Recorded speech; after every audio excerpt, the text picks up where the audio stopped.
If I'm calling, this light doesn't work. Coming in. This is the interior video. And windows. Okay, this window, this side light, is wide enough for a softball to go through. So this should have been tempered safety glass. And it might be, but I can't tell. I can't tell that it is. We work our way around into here. This garage door should be self-closing. Alright. Laundry, we've got laundry videos, but on our clothes rods, see how they spin like that? They shouldn't spin like that. There should be a little screw right in there to hold them. You see soot around the air registers like that. The only way that could have gotten there is through the filter, through the evaporator coils, through the air duct to get there. So something's dirty.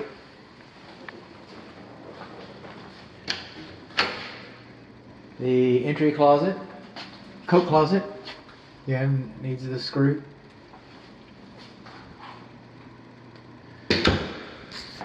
Moving on along, we got a nice big layout this direction. This is the living area, the great room, the family room, the great family room, dining area, living area, breakfast nook, kitchen area. And I said I was going to go counterclockwise, but we'll just kind of break off of this for a little bit because it kind of shows the layout. You do not have extenders, a spark extender right in here.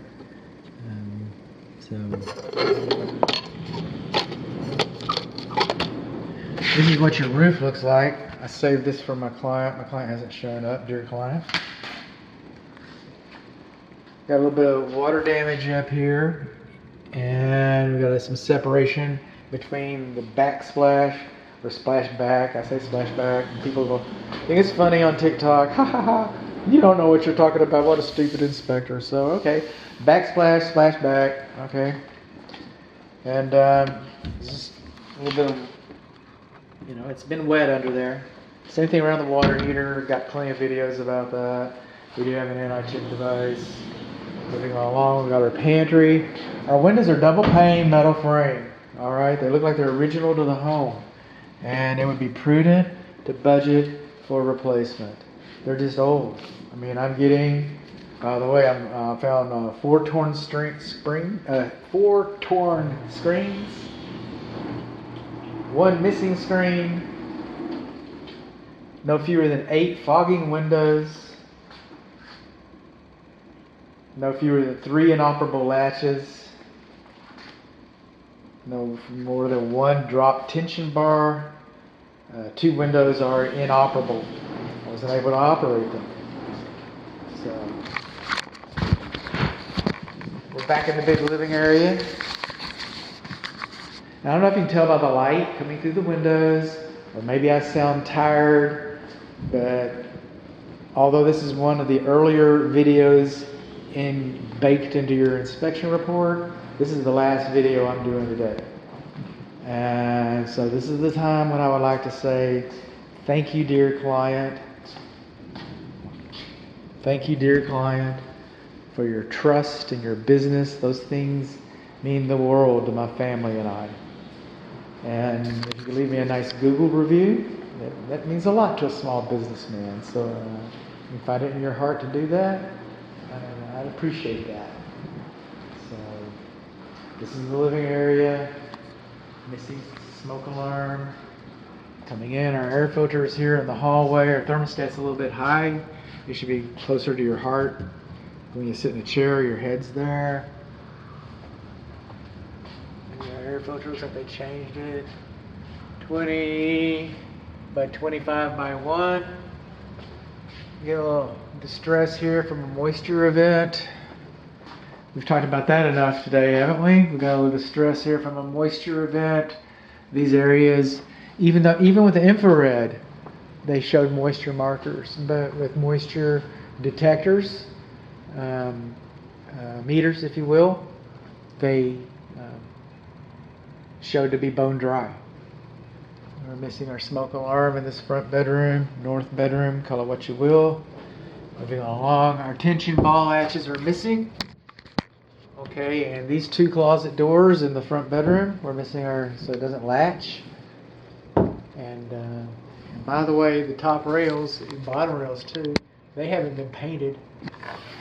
This house has been here forever, I get it, you know, but the manufacturer said it's 6 sides. The front face, the back face, the latch side style, which has got a ball latch, hinge side style, the old top rail, and the bottom rail should be painted. And just about every house I go into, only 4 sides of the doors are painted, so it won't even make the report. Don't have to, not required to, but I thought I'd tell you about it. If it's new construction, I'll go ahead and cause some hate and discontent. Windows are fogging, like I said, double pane metal frame windows. That's a conventional condensing unit. Okay, we're going to talk about that later. That is not a heat pump. It's not a heat pump. Coming on along in the bathrooms. Ran water in all the bathtubs, to commodes. We've been here, we've done this. We talked about percolators. It's a little overflow, not required. Okay. This GFCI is for both bathrooms. I can just go ahead and turn this off, I guess. It's kind of as I go. This window's latched. All right.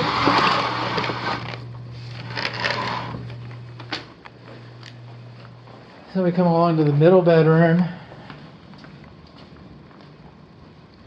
or the south bedroom, call it what you will. This window's been blacked out. This latch barely works. This latch is broken, doesn't work. This window doesn't open and close very well, to be honest. Ceiling fans all look like they're operating well. Okay. We're missing our fixture, so we got a bare light bulb in this. You're not supposed to have bare light bulbs enclosed. Oh, we're missing a rod. Okay, let's do that. Gotta get it all. No, stop.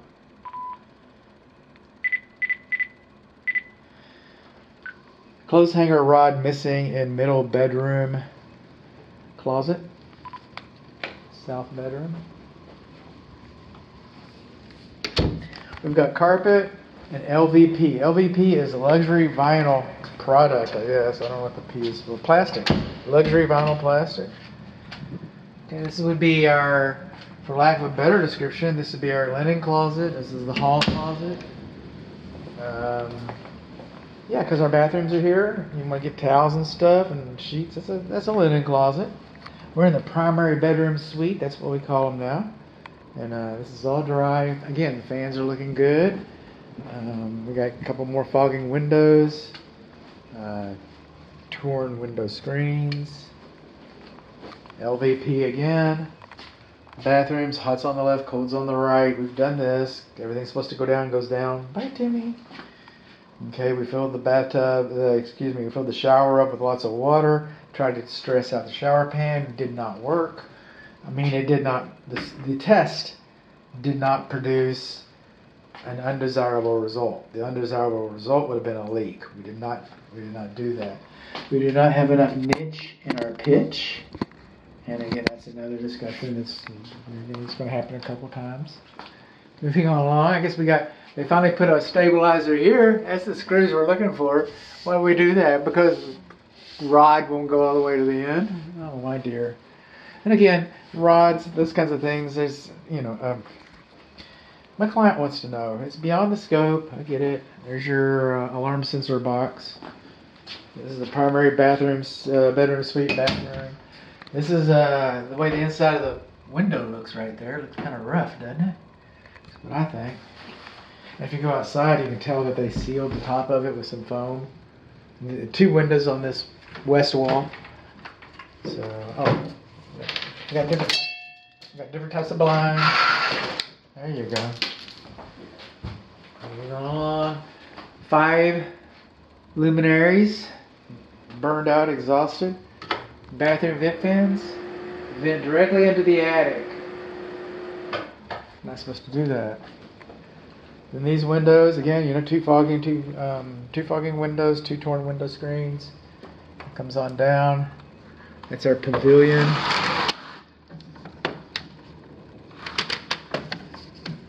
I'm not going to stress it. Okay. It's a vacant home. We're going to turn off the lights. This thermostat, when I got here,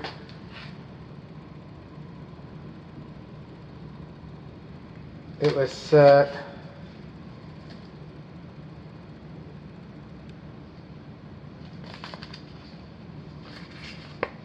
I like to put it back where I found it.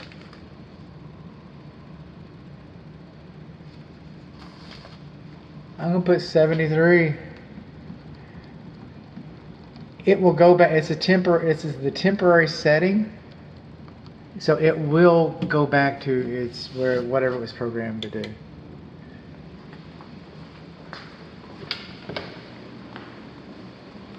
Moving on along. Now this is kind of interesting. This is the back door.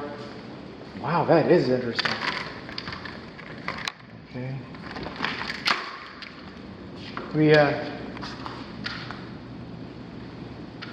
We're getting to the interesting part. Cannot close this window 100%. Cannot open the window. Window latches do not work. The tensioner bar has fallen and it prohibits movement of the window, missing a window screen. The screen was probably taken off so that they could try and open and close it from the inside and outside. It's probably a two-person affair. Fogging, window latch broken. This window doesn't open, this window doesn't open. I'm not going to force this window if I'm having problems with this window. Now, all home inspectors are required to render an opinion about the foundation.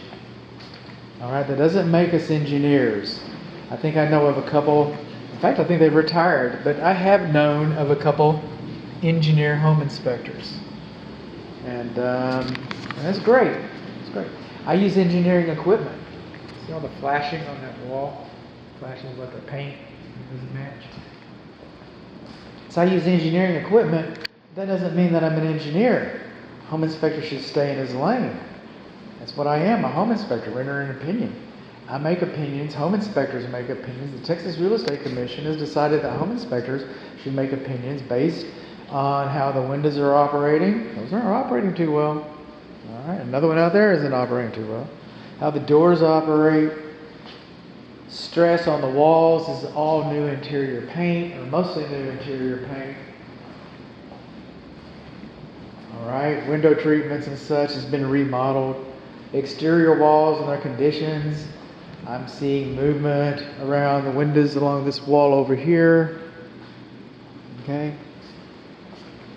Some cracking on the wall. Got a little heaving on the garage floor. There's some cracking on the garage floor. Not much. Not much. So using the engineering equipment, to measure the foundation, floor height, elevation differential, I do not calculate slope. Okay, I'm not measuring the spec or tolerances. A lot of people say that. Okay, I have guidelines. And two of the guidelines that I use, all right, is no more than 1 inch of floor height elevation differential within 25 feet. That's good enough for FHA. That's good enough for me. And the other one I use, based on the device manufacturer setup that I bought it from. I had an earlier device measure, and that manufacturer kind of caters to the home inspection industry, and they said no more than 2 inches overall. And so I use better equipment now, but manufacturer spec says no more than 2 inches overall. FHA says no more than 1 inch and 25 feet. And there's not about 1 inch overall. I mean, honestly, this thing is pretty darn level. And, as dry as the ground is, and our geographic North Texas location with expansive clay soils, I expected bigger measurements than that. I really did. But the 1 inch within 25 feet, hey, what about that one? All right. Between that corner right there and corner of this door right here, It's over 1 inch. It could have been like that the day they poured the foundation. I don't know. It could have been that since day one. I don't know. I'm not seeing any stress around these windows and this door and this brickwork. You know, where I'm finding the differential, can't call it movement.